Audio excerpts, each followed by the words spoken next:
enquanto as crianças saem, eu já peço para que você abra o texto bíblico para a gente estudar ele, que está lá no telão também, João capítulo 3. Nós leremos do versículo 1 até o 21. Esse vai ser o trecho das Escrituras que nós iremos expor hoje, que iremos estudar hoje. Para esse começo aqui, nós leremos apenas os 2 primeiros versos. Então, a meditação de hoje vai de João capítulo 3 desde o 1 até o 21, mas nesse primeiro momento, apenas os 2 primeiros versos.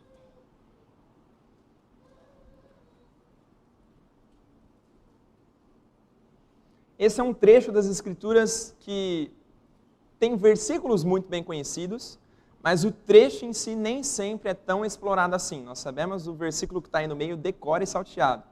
E hoje nós iremos estudar o contexto de tudo isso.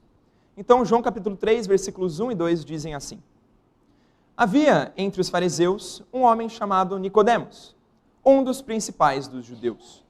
Este, de noite, foi até Jesus e lhe disse: Rabi, sabemos que o Senhor é mestre vindo da parte de Deus, porque ninguém pode fazer estes sinais que o Senhor faz se Deus não estiver com ele.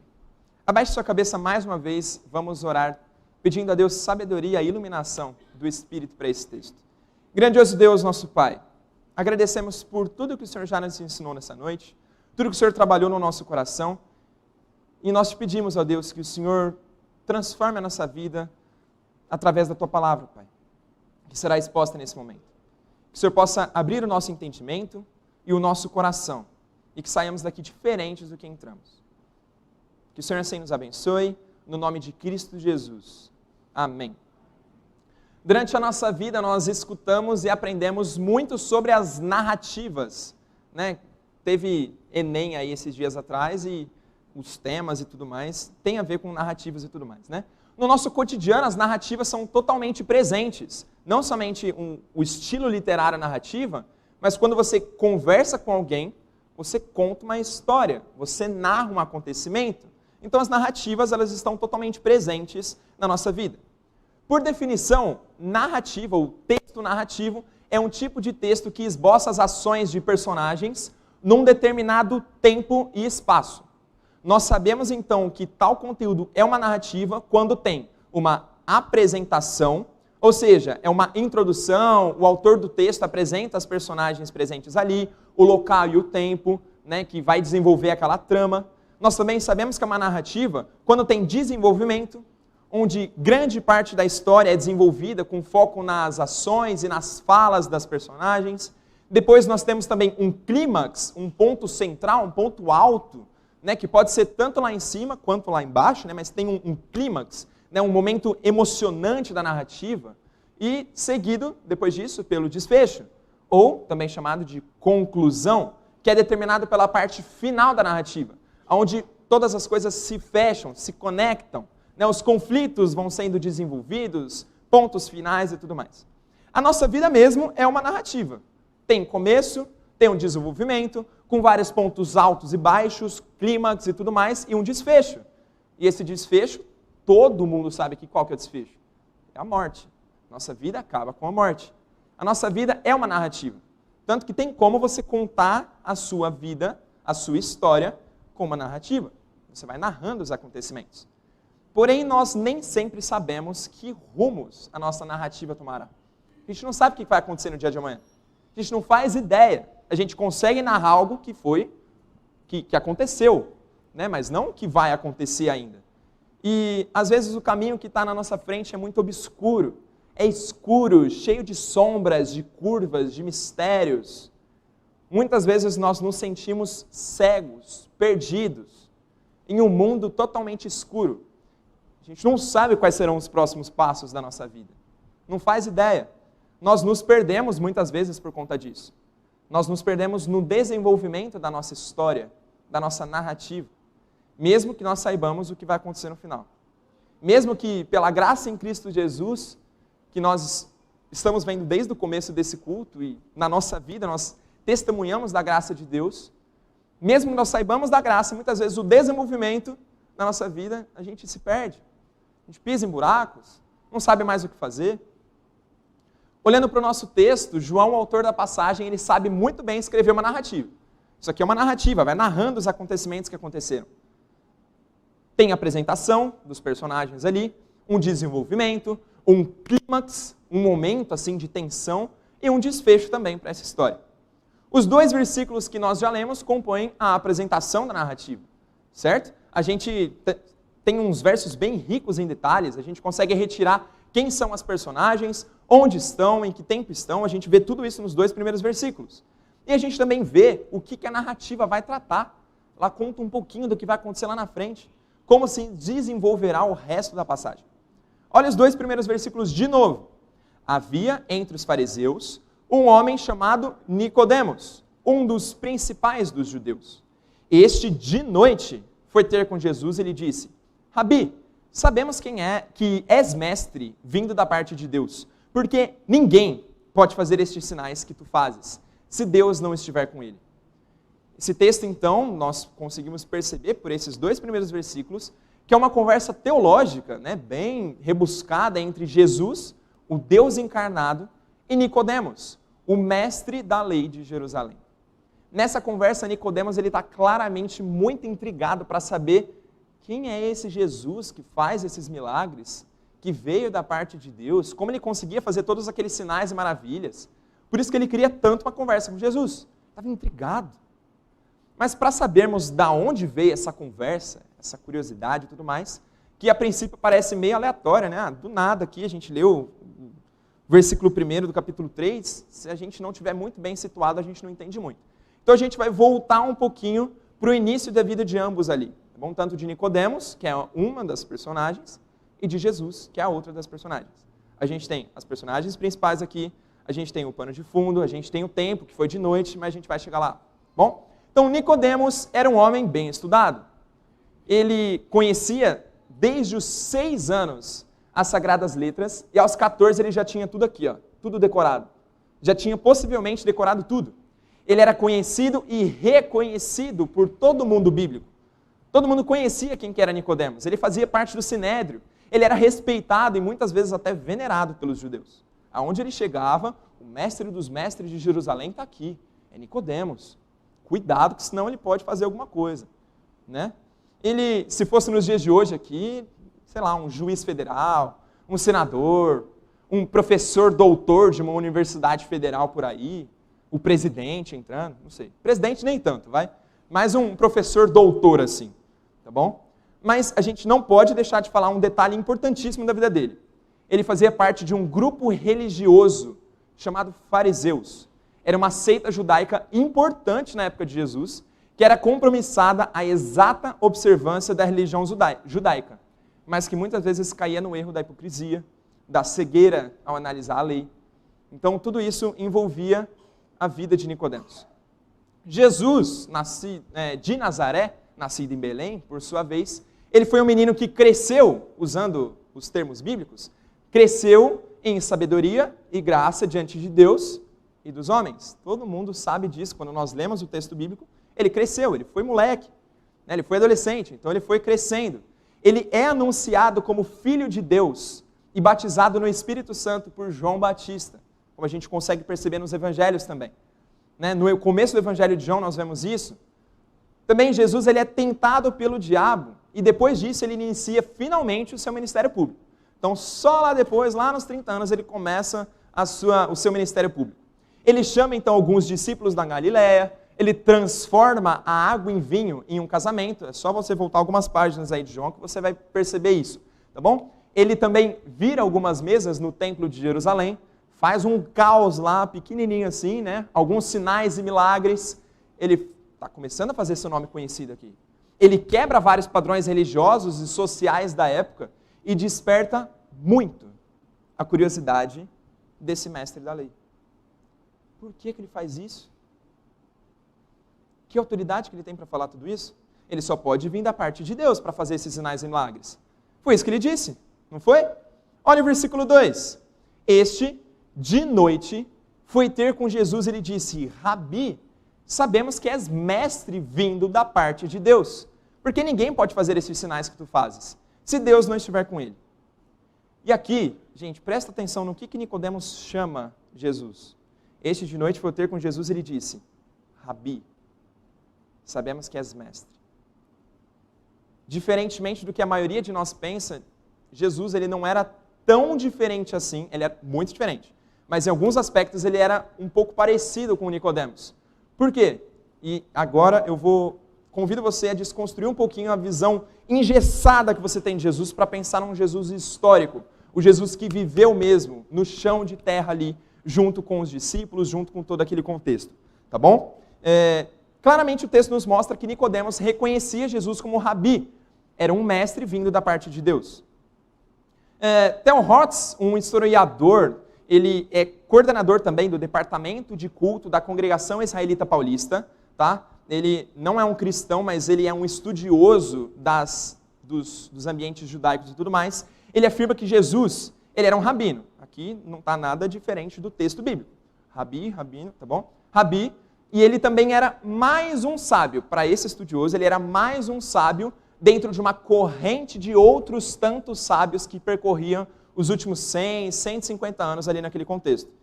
Olhando para as Escrituras agora, saindo desse historiador aí, olhando para as Escrituras, nós vemos que os próprios apóstolos chamam Jesus de Rabi, de mestre. Eles mesmos reconheciam Jesus como um mestre da lei, um professor judaico. Era isso que Jesus era. Olhando também para o sistema de ensino de Jesus, era um sistema típico do movimento ali que tinha, movimento de professores, de rabis. Eu, sendo um mestre, por exemplo, naquela época, um rabi, eu tenho as minhas concepções e interpretações da Torá, da lei de Moisés, e eu passo isso para os meus discípulos, para os meus alunos. E também, o costume daquela época, o que era? Eu escolho alguns desses alunos para enviar eles para vários lugares. O que significa a palavra apóstolo na língua grega original? É enviado. Então, eles são enviados para pregar esses ideais desse rabi. Olhando para essa perspectiva específica aqui, histórica de Jesus, Jesus era um professor. Nicodemos era um professor também. Jesus ele ensinava a lei de Moisés, ele ensinava as escrituras para as pessoas. Ele fez discípulos. Os discípulos dele chamavam eles de rabi, de mestre. Então isso tudo, e a gente ainda tem outras evidências que mostram Jesus como um rabi, um mestre judeu. Por exemplo, naquela época a religiosidade formal estava nas mãos dos sacerdotes do templo. Era uma casta sacerdotal específica, onde quem nascia na casa sacerdotal era sacerdote. Uma função específica para pessoas específicas. Os fariseus, que nós conhecemos tanto por serem hipócritas e tantas outras coisas negativas que são justificadas, não estou falando para você falar bem dos fariseus por aí não, mas isso aqui é uma questão importante. Eles foram um grupo que lutaram contra essa casta, que só eles faziam isso. Eles queriam que a teologia e a religião judaica fizesse parte do cotidiano das pessoas, onde quer que as pessoas morassem. Por isso, os rabinos, eles eram pescadores, eles eram sapateiros, eles eram carpinteiros. Quem era carpinteiro? Jesus era carpinteiro. Jesus era um desses carpinteiros que era um rabino, um mestre da lei, um estudioso, que estudou tudo isso, que passou a sua infância estudando, decorando, aprendendo a Torá, os profetas, os escritos, tudo isso. Jesus ele tinha aqui. Ele citou muitos textos de cabeça. Muitos textos. Para alguém saber texto de cabeça, ele precisava estudar muito, muito mesmo. Ele foi ensinado, ele aprendeu tudo isso. Então eu quero que vocês imaginem essa cena aqui. A cena está montada na nossa narrativa. Nicodemos, considerado o mestre dos mestres, o grande professor de Jerusalém, intrigado com esse outro mestre da lei, o rabi Jesus de Nazaré. Um mestre que por ele mesmo, ele falou assim, ele é enviado por Deus, que fazia milagres, sinais, e que ele se destacou dos outros mestres. Porque tinham vários outros mestres naquela época, mas Jesus se destacou dos outros mestres. Era isso que a gente tem. Mas, como nós veremos, e agora a gente vai entrar fundo no texto, Nicodemos ele se perdeu no desenvolvimento da sua vida. Ele se perdeu na sua narrativa. Justamente porque ele estava envolto em meio a uma escuridão. Ele estava perdido nas sombras do seu próprio conhecimento. Quantos de nós estamos assim hoje, não é verdade? Por isso, nessa conversa que nós leremos aqui agora, Jesus se revela a Nicodemos como a luz que veio ao mundo, que é o tema do nosso sermão. Jesus mostra quem ele é para Nicodemos. Aquele que não era simplesmente mais um professor da lei, mas aquele que pode trazer a vida, aquele que pode dar a luz em meio às trevas. Jesus, por mais que ele estava conversando com Nicodemos, lá naquela época, ele conversa conosco, com cada um de nós hoje, em pleno século 21, mediante o Espírito Santo, mediante a palavra do Senhor que está aqui na nossa frente. Por isso que nós podemos estudar esse texto e ver a nossa vida. Olhe para o texto novamente, dando continuidade. Agora nós leremos do versículo 1 até o 10. Havia entre os fariseus um homem chamado Nicodemos, um dos principais dos judeus. Este de noite foi ter com Jesus e lhe disse: Rabi, sabemos que és mestre vindo da parte de Deus, porque ninguém pode fazer estes sinais que tu fazes se Deus não estiver com ele. Até aqui a gente já viu. Agora, olha a resposta de Jesus. A isto respondeu Jesus: em verdade te digo que, se alguém não nascer de novo, não pode ver o reino de Deus. Perguntou-lhe Nicodemos: como pode um homem nascer sendo velho? Pode porventura voltar ao ventre materno e nascer uma segunda vez? Respondeu Jesus: em verdade te digo, quem não nascer da água e do Espírito não pode entrar no reino de Deus. O que é nascido da carne é carne. O que é nascido do Espírito é Espírito. Não te admires de eu te dizer, importa-vos nascer de novo. O vento sopra onde quer, ouves a sua voz, mas não sabes de onde vem, nem para onde vai. Assim é todo o que é nascido no Espírito. Então lhe perguntou Nicodemos: como pode suceder isso? Acudiu Jesus: tu és mestre em Israel e não compreendes essas coisas? Nicodemos, ele tinha o quadro da conversa bem montado na sua mente. Ele era um rabino prestigiado e muitas vezes adorado pelos judeus, venerado, aquele com toda a autoridade, conversando com um mestre judeu, que não chegava muito ao escalão dele, né? Mas que ele estava pregando loucuras por aí. Diz que destruiria o templo e reconstruiria de novo. Não, gente. Ele está na minha frente aqui falando que vai destruir o templo? Não posso deixar isso passar. Um rabino, isso Nicodemos pensando sobre Jesus, um rabino que zombou do templo e que afrontou a sua autoridade eclesiástica naquela região. Não. Mas é que, olha o detalhe importante que esse texto nos traz. Nicodemos foi de noite se encontrar com Jesus. De noite. Um detalhe bem pequenininho. Faz parte da narrativa. Né? Foi de noite, não foi de dia. Se não fosse importante, não estava aí. Nicodemos foi se encontrar com Jesus, mas Nicodemos foi de noite se encontrar com Jesus. A Bíblia de Genebra, comentando exatamente essa parte do versículo, vai dizer que Nicodemos talvez estivesse com medo de ser observado conversando com Jesus. E por isso evitou conversar com ele durante o dia, porque estava com medo de ser visto com aquele que estava afrontando todo mundo. Né? A escolha dessa decisão de ser de noite, a Bíblia de Genebra vai continuar dizendo que também pode indicar um respeito por Jesus, para não atrapalhar os ensinos dele durante o dia. Então eu vou conversar com ele de noite, para não conversar com ele durante o dia. Mas, sendo uma coisa ou outra, o fato é, Nicodemos marca essa conversa nas sombras, na calada da noite. Possivelmente em um local onde ninguém viria ele entrando e saindo, todo encapuzado, à luz de tochas, né? Ninguém sabe que eu estou aqui, ninguém viu, tudo mais. E aí, como vai dizer Carson, um comentarista, ele vai dizer que a noite de Nicodemos era mais escura do que ele mesmo pensava. Porque esse texto nos mostra que o pecado de Nicodemos, ele estava bem enraizado no seu coração, que era o orgulho.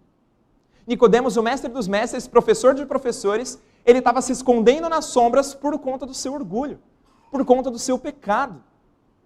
Por isso que a primeira coisa que nós podemos aprender neste texto, neste sermão, é que Nicodemos é um mestre que se escondeu nas sombras. Ele estava amando mais a seus cargos políticos do que a lei que ele professava seguir, que ele ensinava. Ele estava entronizando o seu conhecimento em vez de adorar somente a Deus. Ele estava inflando o seu orgulho, ao invés de obedecer a lei que dizia amar a Deus acima de todas as coisas. Nicodemos é um mestre que se escondeu nas sombras. Por quê? Porque ele era pecador. Ele era um pecador miserável. E o texto vai continuar nos mostrando que a sombra que estava ao redor de Nicodemos não o deixava enxergar as verdades que estavam sendo ditas por Jesus, ali na sua frente. Como pode um rabino tão estudado quanto Nicodemos, tão sabido das coisas, com mestrados e doutorados nas costas, vários cursos e tudo mais, não entender o que um rabino nazareno estava falando? Ele não estava entendendo nada.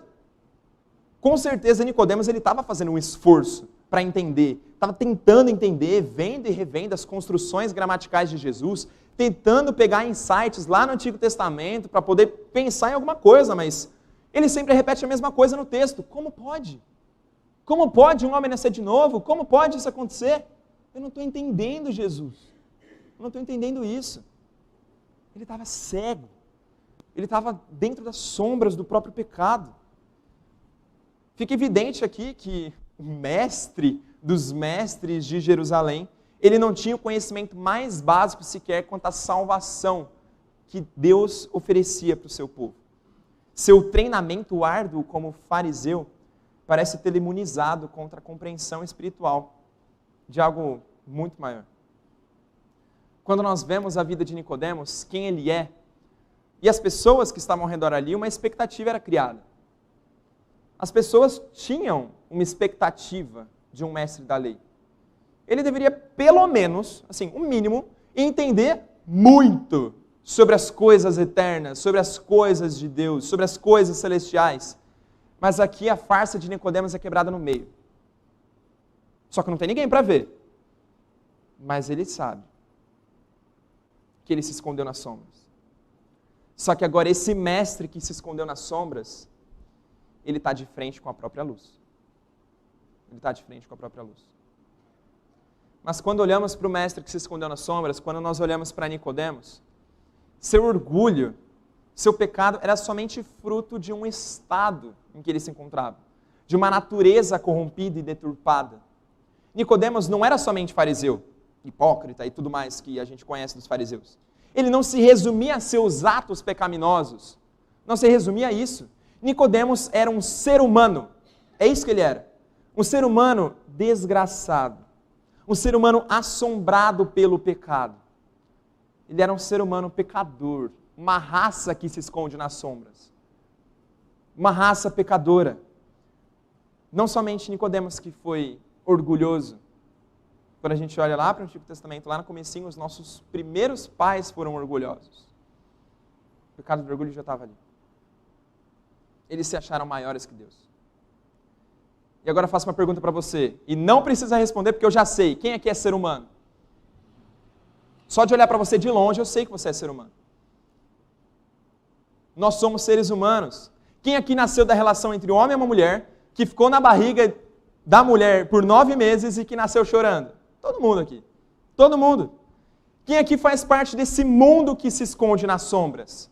E essa é a segunda coisa que nós podemos aprender com o texto. O mundo se esconde nas sombras. Não era somente Nicodemos. Quem aqui faz parte dessa raça com um polegar opositor que desenvolve tecnologia, mas que faz o mal com ela, que faz o mal com esse dedo aqui? Quem aqui faz parte dessa raça assombrada pelas amarras do pecado? Deus vai responder essas questões e vocês sabem delas, mas Romanos 3:23 vai dizer: pois todos pecaram e carecem da glória de Deus. Todos nós aqui, todos. Você que está aqui, você que está assistindo pela internet, você que está lá na galeria, quem está lá embaixo, quem está passando na rua, todos nós nos enquadramos ali, ó. Pois todos pecaram e carecem da glória de Deus. Quem aqui se esforça para não cair em tentação, mas cai mesmo assim? Nós somos pecadores. Se você é ser humano, e eu tenho certeza de que você é, só para olhar para sua cara feia, de pecador, nós somos pecadores. Essa é a segunda coisa que nós podemos aprender. O mundo se esconde nas sombras. Assim como Nicodemos se escondeu nas sombras. A Bíblia, através da vida de Paulo, afirma categoricamente: portanto, assim como por um só ser humano entrou o pecado no mundo, e pelo pecado veio a morte, assim também a morte passou a toda a humanidade, porque todos pecaram. E não é só Paulo que fala isso, não. Peguei só esses 2 textos, mas tem muitos outros textos que falam da condição terrível, nojenta do ser humano. E quando a gente fala ser humano, parece muito longe, mas é a minha condição, é a sua condição. Não é nada longe disso. É a nossa aqui hoje. Nós somos pecadores, nós somos arrogantes, nós somos orgulhosos, nós somos pretensiosos, nós somos tantos ossos aí. Nós queremos ser vistos por outros olhos, pelos olhos das pessoas que estão ao nosso redor. Nós, como pecadores miseráveis, nós nos importamos mais com o bem-estar da nossa família do que com pessoas que estão passando necessidade ao nosso redor. Nós ficamos calados quando nós precisamos responder à nossa fé, e isso vai custar, por exemplo, o nosso cargo no trabalho. Nós ficamos calados. Nós ficamos calados na padaria, não pregamos o evangelho, no mercado, na fila de espera do médico. Nós somos pecadores, gente, você não tem como correr disso. O texto bíblico mostra isso, mas a nossa vida mostra isso, claramente. Nós somos pecadores. Assim como Nicodemos que se escondeu nas trevas, nós ficamos calados nesse mundo que clama por perdão e nos escondemos nas sombras do nosso pecado. E nós só nos escondemos nas sombras porque nós não somos apenas orgulhosos, como foi Nicodemos. Nós não somos apenas assombrados, nós não nos resumimos ao que nós fazemos com as nossas mãos, o que nós falamos, mas nós somos seres humanos caídos, é a nossa raça, é a nossa condição, assombrados pelas garras do pecado. E isso é uma doença terminal, isso mata, é morte certa, é morte eterna, é separação eterna, e isso é uma notícia péssima. Porque assim como Nicodemos, que se escondeu nas sombras do próprio pecado, nós somos o mundo que se esconde nas sombras. Convido você a olhar para o texto novamente, porque isso não acaba aqui. Porque se o sermão acabasse aqui, nós todos estaríamos perdidos. Mas o texto continua. Depois de explicar para Nicodemos sobre o novo nascimento, nós temos o grande clímax da narrativa. Voltando para a narrativa agora, a gente teve uma introdução, um desenvolvimento, agora a gente tem o clímax. A luz se mostra quem realmente é. A luz agora vai começar a falar. A partir do versículo 11, Jesus se mostra a Nicodemos, não como um professor, não como um mestre da lei, mas como a luz que clareia as sombras. Vamos ler o texto a partir do versículo 11 e até o versículo 21 agora.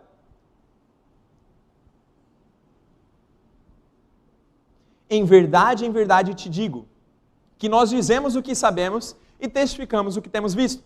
Contudo, não aceitais o nosso testemunho. Por quê? Porque está com sombra nos olhos e tudo. Versículo 12. Se tratando de coisas terrenas, não me credes. Como crereis se vos falar das celestiais? Ora, ninguém subiu ao céu, senão aquele que de lá desceu, a saber, o Filho do homem que está no céu.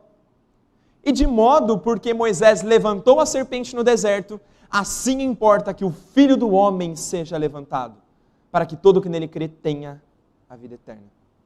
E agora um dos versículos mais conhecidos. Porque Deus amou o mundo de tal maneira que deu o seu Filho unigênito, o seu Filho único, para que todo que nele crê não pereça, mas tenha a vida eterna.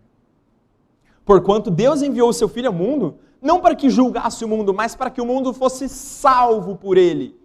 Quem nele crê não é julgado.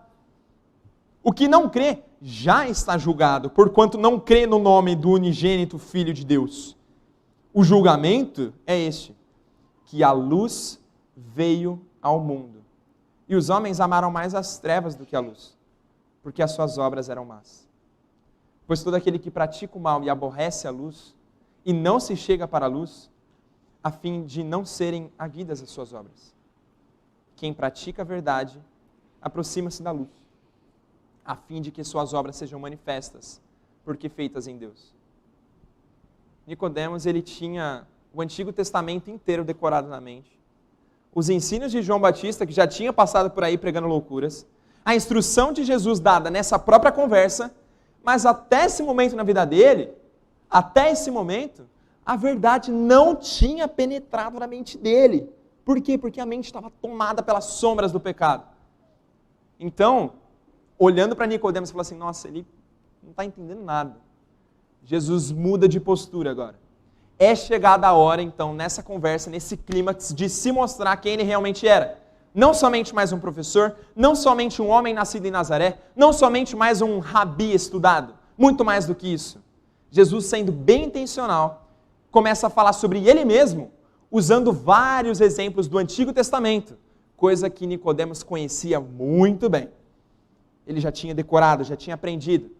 Então, nesse texto, Jesus apresenta 5 características sobre ele mesmo, que nós veremos agora. Olha o versículo 11 e 12. Ali, Jesus se apresenta como aquele que tem autoridade para falar sobre o reino de Deus. Ele não era simplesmente um rabino. Ele falava como quem tinha autoridade, muito mais autoridade do que tudo aquilo. Como alguém que dominava todo o assunto durante a conversa. Além dessa característica, nos versículos 11 e 12, Jesus se mostra também no versículo 13 como aquele que desceu do céu. Acompanhe na sua Bíblia aí, tá bom? Aquele que desceu do céu. Quando a gente volta um pouquinho para a frase nascer de novo, que nós vimos já na parte passada do sermão, ela está presente diversas vezes nesse texto. Ela também pode ser traduzida como nascer do alto. Nascer de novo também pode ser traduzida como nascer do alto. Então Jesus se apresenta a Nicodemos como aquele que desceu do céu, ou seja, aquele que pode fazer alguém subir. Aquele que pode fazer alguém nascer de novo, nascer do alto. E Jesus ainda se chama de Filho do Homem. É uma expressão muito usada lá em Daniel para descrever o Redentor futuro. Jesus sabia muito bem que Nicodemos conhecia o que ele estava falando. Então, quando ele falou o Filho do Homem, ele sabia que Nicodemos, nossa, o Filho do Homem. Jesus sabia muito bem que Nicodemos, ele conhecia as passagens do Antigo Testamento. Por isso que ele foi bem intencional a escolher as palavras. Não foi à toa, não. Não foi improviso, não. Ele sabia muito bem o que ele estava fazendo. Mas além dele se mostrar como aquele que tem autoridade para falar sobre o reino de Deus, como aquele que desceu do céu, Jesus também, ele se mostra como a serpente do deserto. Olha os versículos 14 e 15. Os versículos 14 e 15 de João capítulo 3 dizem o seguinte: E do modo porque Moisés levantou a serpente no deserto, assim importa que o Filho do Homem seja levantado, para que todo que nele crê tenha vida eterna. Aqui, de novo, Jesus sabia do que estava falando e sabia que Nicodemos ia entender. Mas como eu não espero isso de todo mundo aqui, o texto bíblico que Jesus está fazendo referência é o texto de Números capítulo 14, aonde o povo de Deus, que tinha acabado de sair da escravidão do Egito, eles estavam morrendo por conta do veneno de várias serpentes que estavam picando ali. Só que aquelas serpentes tinham sido liberadas, enviadas por Deus, por conta do pecado do próprio povo, por conta da murmuração do povo. Então o povo clama ao Senhor, pede, Deus tenha misericórdia de nós. E Deus atende, porém pede para que Moisés faça uma serpente de bronze pendurada em uma estaca, sobre uma haste, e todo aquele que era mordido por uma serpente e olhasse para aquela serpente que estava lá pendurada, aquela serpente de bronze, seria curado. Jesus ele fala, eu sou esse aí. Eu sou o Filho do Homem que precisa ser levantado. Jesus se mostra como uma serpente no deserto aqui. Mas além disso, nos versículos 16 a 18, Jesus se mostra como o Filho único de Deus, o Salvador do mundo. O Salvador do mundo. Nós temos um dos trechos bíblicos mais conhecidos dentre os crentes, um dos textos mais belos que nós temos nas Escrituras. Não existe textos feios, mas esse aqui é maravilhoso. Jesus ele se apresenta como o cumprimento de todas as profecias messiânicas que tinham vindo antes. E ele está conversando com um rabino, um conhecedor das profecias. Então Jesus fala assim, eu sou o cumprimento de todas essas profecias. Não sou um rabino que explica somente. Eu sou o cumprimento dessas profecias. Eu sou o Filho único de Deus, o Salvador do mundo. Ele se mostra como a serpente que livrou os israelitas da morte. ele se mostra agora como Filho de Deus que concede vida eterna, que concede salvação. Pois todo aquele que nele crê não pereça, mas tenha a vida eterna. E o último aspecto, e esse aspecto que é o que deu o tema para o sermão, é que Jesus se apresenta como a luz que veio ao mundo. Os versículos 19 a 21. Olha aí para o texto de novo. Versículo 19, o julgamento é este, que a luz veio ao mundo, e os homens amaram mais as trevas do que a luz, porque as suas obras eram más. Pois todo aquele que pratica o mal aborrece a luz e não se chega para a luz, a fim de não serem arguidas as suas obras. Quem pratica a verdade aproxima-se da luz, a fim de que as suas obras sejam manifestas, porque feitas em Deus. Olha só que ironia, gente. Enquanto o mestre da lei se esconde em um ambiente isento de luz, ele está querendo se esconder dentro das sombras, Jesus, na frente dele, se apresenta como a própria luz, aquela que clareia todas as coisas. E aí, eu fico imaginando essa cena. Isso não está no texto bíblico, está na minha cabeça, é uma imaginação de verdade, tá bom? Eu fico imaginando a cara de Nicodemos. Quando Jesus fala, eu sou a luz do mundo, ele... eu estou me escondendo aqui de todo mundo, sem luz nenhuma, não quero que ninguém me veja, e ele fala que ele é a luz, que clareia tudo. E ele ainda fala que as pessoas praticam as coisas se escondendo da luz. Eu sou esse. Caraca. Fico imaginando que ali caiu a ficha de Nicodemos. Desde Gênesis, traspassando por todo o Antigo Testamento, luz e trevas eram conhecidos como opostos, né? Onde a luz não há trevas. Isso é claro para nós também, né? Não é escuro, é claro. Onde a luz não há trevas, onde há vida não há morte, e assim sucessivamente. Nicodemos, ao escutar a luz veio ao mundo, mas os homens amaram mais as trevas do que a luz, ele percebeu, muito provavelmente, porque o texto aqui ele não mostra para a gente, mas ele percebeu muito provavelmente que ele estava realmente afundado nas sombras da sua vida. E aqui a gente vê o clímax na vida de Nicodemos, uma conversa com a própria luz encarnada, com o Filho de Deus. E por mais que eu falei provavelmente e tudo mais, quando a gente olha mais para o final do Evangelho de João, lá no capítulo 19, versículo 39, João ele se preocupa em dar um desfecho para a vida desse rabino fariseu. Lá tem o desfecho, e você pode ler depois, tá bom? João capítulo 19, aonde Nicodemos agora ele está fora das escuridões, né? Ele não está escondido, e está ali junto, onde os discípulos estavam, está caminhando. Depois você confere lá em João capítulo 19. Mas essa é a verdade. Jesus é a luz que clareou as sombras na vida de Nicodemos. Ele é a luz que clareia as sombras. Ele é a luz que veio ao mundo. Ele clareou o entendimento de Nicodemos. Mas muito mais do que isso, ele clareou a vida de Nicodemos por completo. Mesmo naquela noite escura. Ele é a luz que clareia as sombras. Esse mesmo Jesus que clareou as sombras de Nicodemos, ele se mostra para nós hoje como a luz que clareia o mundo. Que notícia maravilhosa, né, gente? Enquanto nós estávamos perdidos nas sombras da nossa vida, Jesus ele se apresenta como a luz que clareia o mundo, como aquele cheio de autoridade, como aquele que desceu do céu, como o único a nos dar a vida eterna, a nos dar um novo nascimento, como aquele que, assim como a serpente, foi levantado numa cruz. Ele foi levantado, mas que ressuscitou. Como Salvador do mundo, que dissipa toda a escuridão.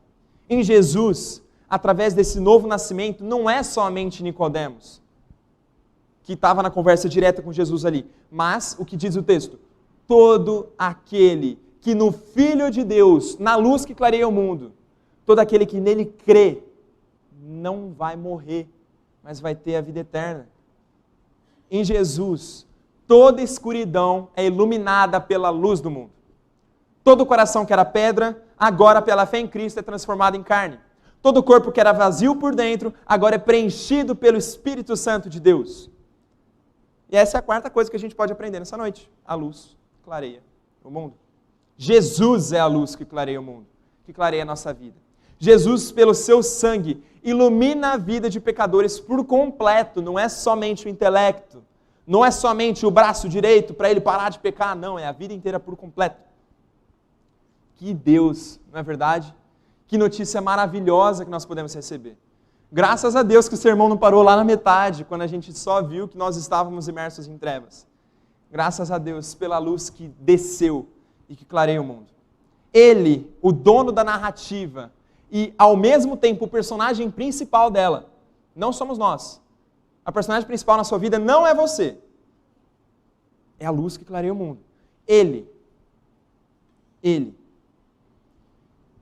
transforma completamente a nossa vida. Ele dissipa todas as trevas, toda a escuridão do mundo, do nosso coração, do nosso entendimento, das nossas emoções, do braço direito também, mas do esquerdo, toda a nossa vida, dos nossos relacionamentos, do nosso trabalho, do nosso cotidiano. Jesus clareia o mundo. Jesus clareia por completo a nossa vida. Chegando agora para o final do nosso sermão, recapitulando um pouquinho essa narrativa maravilhosa que nós estudamos hoje, nós vimos primeiro que Nicodemos, ele se escondeu nas sombras de seu próprio pecado. Nela, nada diferente dele, nós vimos que nós também estamos imersos, ou estávamos imersos, nas sombras do nosso pecado. E o mundo está escondido nas sombras. Mas, sendo o clímax na história de Nicodemos, Jesus se apresenta como a própria luz que dissipa as sombras do coração de Nicodemos. Mas também o clímax da nossa vida, o ponto mais alto de todos, é que Jesus dissipa as trevas do nosso coração. Dissipa as luzes, as sombras do nosso coração. Ele é a luz que clareia o mundo todo. E você pode ter acompanhado o sermão até aqui.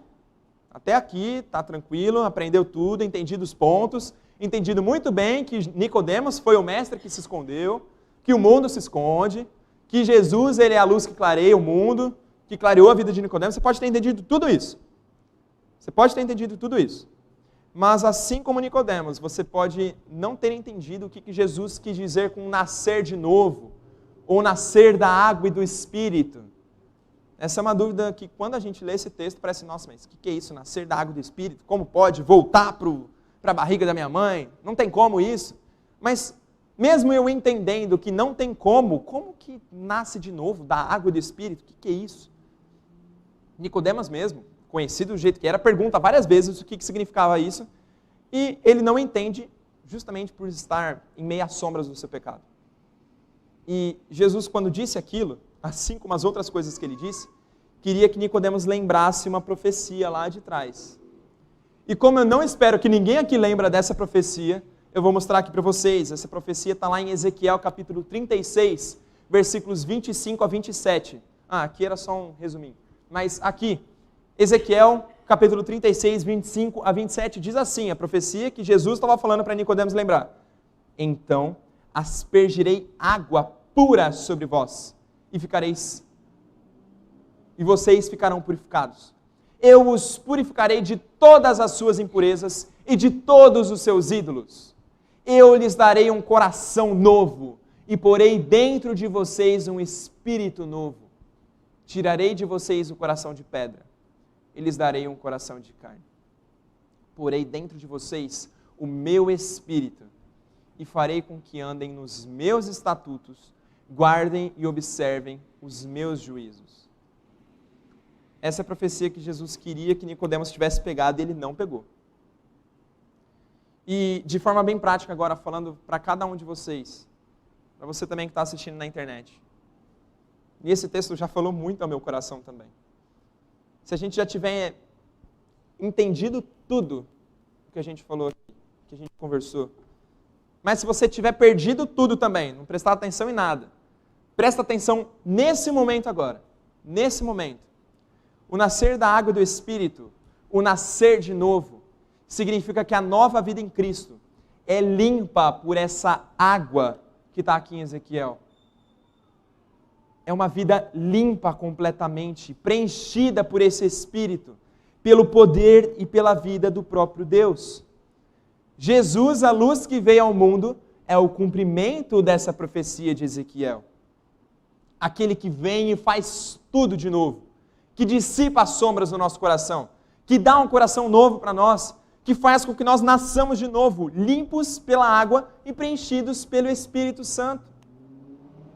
Então, meus irmãos, o que o texto diz para nós? Renda-se a tudo isso. A essa luz que dissipa toda a escuridão, toda a sombra. Entregue a sua vida para aquele que é capaz, o único capaz de tirar todas as sombras da sua vida.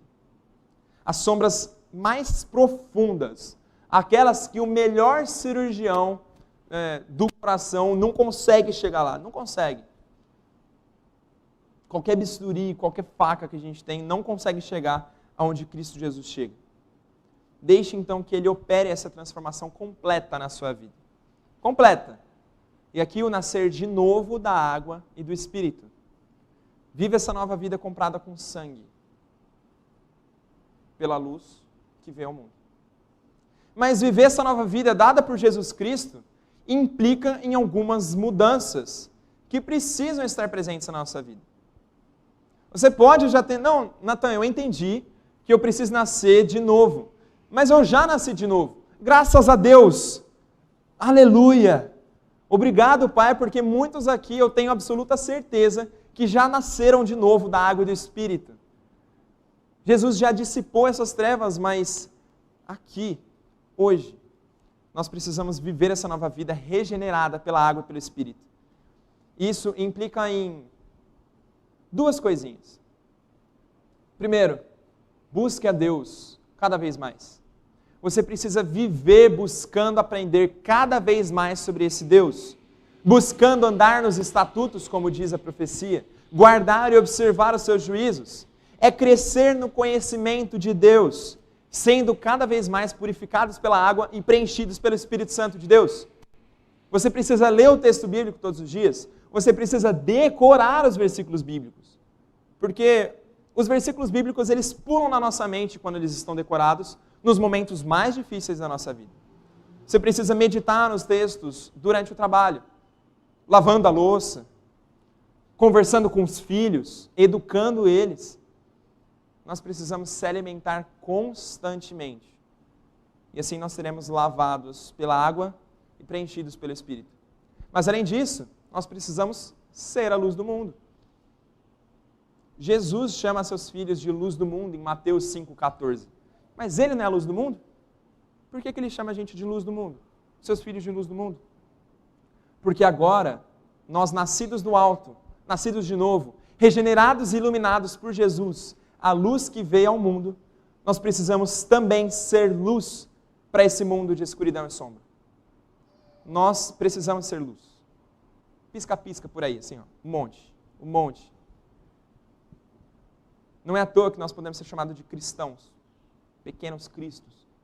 Nós precisamos ser pequenos cristos nesse mundo que está imerso na escuridão, que está perdido na escuridão. Nós precisamos ser luz e não nos escondermos dentro da nossa casa, debaixo de uma máscara, dentro do trabalho, não conversando com ninguém. Isso é importante, gente. Então, viva essa nova vida buscando a Deus e sendo luz das boas novas de Jesus, a luz que veio ao mundo. Que Deus assim nos abençoe, que Ele nos ajude a ser luz para esse mundo de trevas e que nós possamos nascer de novo dia a dia, em nome de Jesus.